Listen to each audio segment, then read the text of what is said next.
11:19 de la mañana, estamos en Encendidos, en RPP, la voz de todo el Perú. Agradecemos a nuestros amigos que nos escuchan en diversos puntos del país por estar con nosotros esta mañana. Y es momento de presentar nuestra secuencia de nutrición, porque haga frío o haga calor, a muchos se les antoja un heladito, sobre todo en las zonas donde está haciendo bastante calor. Pero ¿cuán saludable, Jorge, Sara? Sara nos va a responder en un ratito. Pero ¿será saludable comerse 1, 2, 3 heladitos? ¿Cuántos me puedo comer? Sara Usabá nos responde absolutamente todo en la secuencia de nutrición. Sara, cuéntanos, a ver, ¿cuántos helados me puedo comer en Cusco, por ejemplo, que tiene un clima bastante frío? ¿Me como 1, 2? ¿Me puedo exceder un poquito más? No nos jales las orejas, Sara Usabá, por favor. Pues mira, Noemí, Jorge, en realidad depende del tipo de helado. Sin embargo, de forma general, podrías comerte hasta 2 helados en un día dentro de lo que se considera una dieta saludable. Ajá. ¿Y por qué?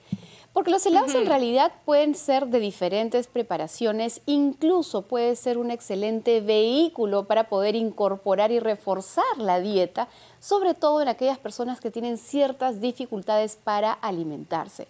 Imagínate tú, por ejemplo, Noemí, Jorge, tú también, un helado el cual lo preparas a base de leche, le pones fruta fresca que tú has comprado en el mercado, agarras un poco de frutos secos, incluso un poco de frutos deshidratados, y todo eso se constituye en un helado que está hecho justamente de nutrientes, de alimentos que son saludables y que son además nutritivos. Claro. Y si eso lo pones en el contexto de una persona que no puede tener un suficiente trabajo masticatorio o es una persona que podría tener riesgo de aspiraciones, por ejemplo, en el caso de un adulto mayor, o personas que no tienen mucho apetito y estás dentro de un clima caluroso, ¿se dan cuenta? El helado se convierte en un vehículo rico, agradable, muy aceptable para la gran mayoría de personas para poder ser un alimento altamente nutritivo. Sara, pero no todos también, son así. Claro, ayudan también, por ejemplo, en el tema de la hidratación de una persona. Totalmente, totalmente. Mira que las paletas de fruta,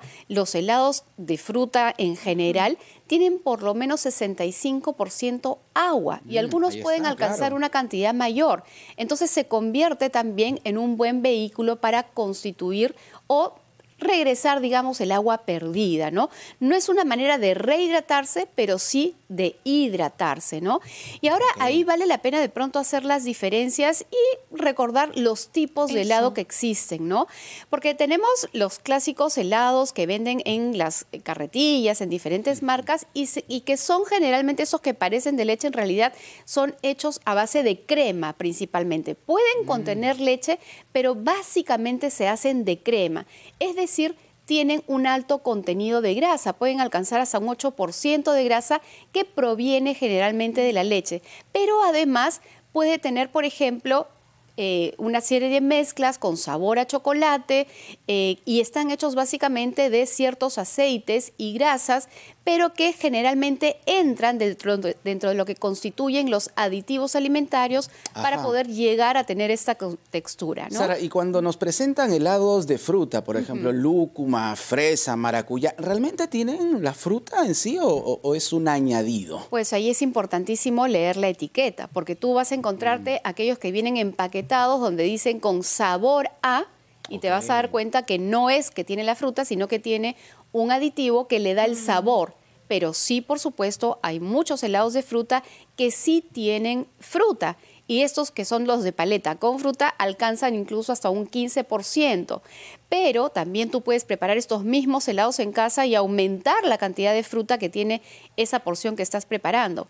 Ahora, dentro de esta clasificación, mira, Jorge, que estamos mencionando a dos. Aquellos que son de paleta, que son básicamente agua y sabores y azúcar, ¿no es cierto?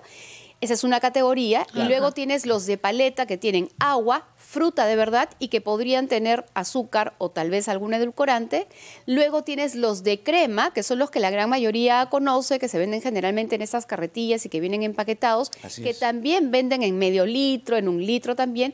Y luego tienes los de leche, hoy también denominados artesanales, que están hechos de leche, de fruta o tal vez de frutos secos y de una gran variedad de ingredientes. Incluso hay helados de leche que se hacen con ají. Te comentaba justo ayer, Jorge, Jorge, que hay incluso de palta, Sí, claro, y en realidad claro. puedes hacer helado de lo que quieras, ¿no? Entonces, lo saludable va a estar determinado en la medida que los ingredientes de este helado sean cada vez más nutritivos, ¿no?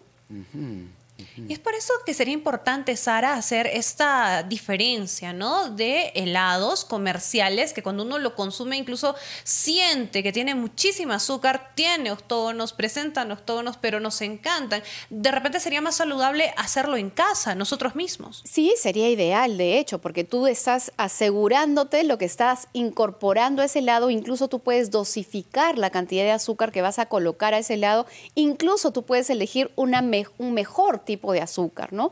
Por lo general, el azúcar que utilizan, digamos, en las paletas comerciales es un jarabe de maíz alto en fructosa que cuando se consume en exceso es uno de los causantes del hígado graso, por ejemplo, en las personas. Ahí está el problema. Pero si tú, claro. por ejemplo, le incorporas miel de abeja o le puedes poner una miel de yacón o puedes colocarle una miel de agave si quieres o un azúcar rubia o panela incluso, Claro. estás mejorando la calidad de ese azúcar, ¿no? Ya que hablamos de helados, toquemos un tema paralelo, Sara, ¿qué te parece? Los famosos marcianos o adoquines que a veces muchas familias preparan incluso para vender y así ganarse un sencillito más, ¿no? ¿Estos son recomendables? ¿Depende de la preparación, por ejemplo? Tal vez ahí el mayor riesgo, Jorge, tiene que ver con la calidad del agua, ¿sí? Porque tenemos que asegurarnos que el agua que sea utilizado para digamos, preparar estos marcianos sea agua segura, ¿no? Tal vez por ahí es el mayor riesgo, ni siquiera tanto el azúcar. ¿Por qué?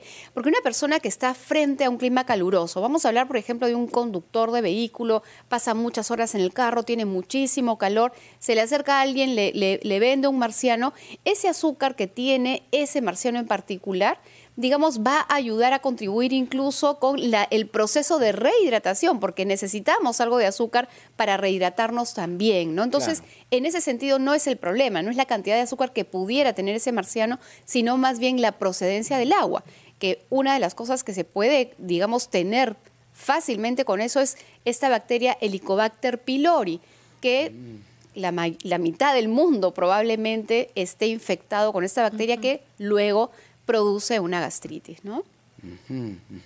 Sí. He visto, Sara, algunas mamás que comparten recetas por internet y uno Sí. cuando es mamá también está muy interesada en saber y dicen, ¿no? Helados contra el resfriado, le voy a poner vitamina C extra, le pongo naranja, le pongo un montón. ¿Funciona? Bueno, en realidad sí es una buena oportunidad para reforzar ahí esos nutrientes que necesitamos y es una idea bastante buena y sí funciona. De hecho, parte de la vitamina se podría ir perdiendo, pero sigue manteniendo suficiente vitamina C para poder ser aprovechada por el cuerpo. Entonces, si por ejemplo ese niño que no quiso comerse de pronto la mandarina o la naranja, pero se la presentas en un chupete, es válido, pero obviamente jamás va a reemplazar la fruta.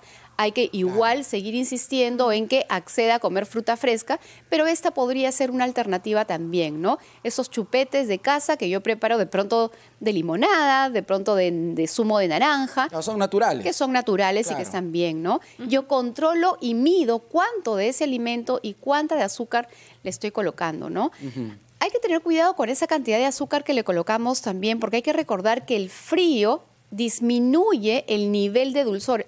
No disminuye el azúcar, disminuye el sabor dulce que yo percibo. Entonces uno tiende a incrementar. Entonces en esos casos es mejor que combine la fruta con frutas dulces, maduras. De hecho, si tienes fruta madura en tu casa, vamos a decir un plátano, no lo deseches, más bien congela ese plátano, procésalo luego y conviértelo en un helado o Claro. parte de una receta para endulzar y ya no tienes que utilizar tanta azúcar. Sara, para finalizar, estamos en una ola de calor. ¿Cuántas veces a la semana debo, por ejemplo, probar un heladito? Porque no se me ocurre que pueda hacerlo todos los días, ¿no? Entonces, lo recomendable, ¿cuántas Mira, veces a la semana si es que es un helado casero, en realidad podrías tenerlo y en tiempos de calor podrías tener un helado diario. Y cámbiala de sabor, de fruta si quieres todos los días y es parte de lo que podría contribuir con tu hidratación. Nuevamente, esto no reemplaza la fruta fresca del día, pero sí es una forma que tú podrías utilizar, ¿no?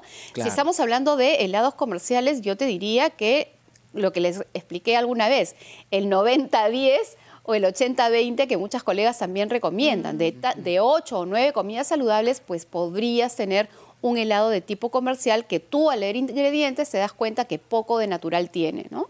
Darse un gustito en todo caso. Sí, claro. Muy bien, Sara Busabá, muchísimas gracias por nuestra secuencia de nutrición. Faltó la degustación, Sara Busabá, faltó la degustación. Les prometo que prontito les traigo un poco de helado caserito hecho con estas manitos. Muy bien, así lo esperamos, te tomamos la palabra. Gracias, Sara Busabá. Hasta aquí nuestra secuencia de nutrición. 11:29, volvemos con más en Encendidos y en RPP, la voz de todo el Perú.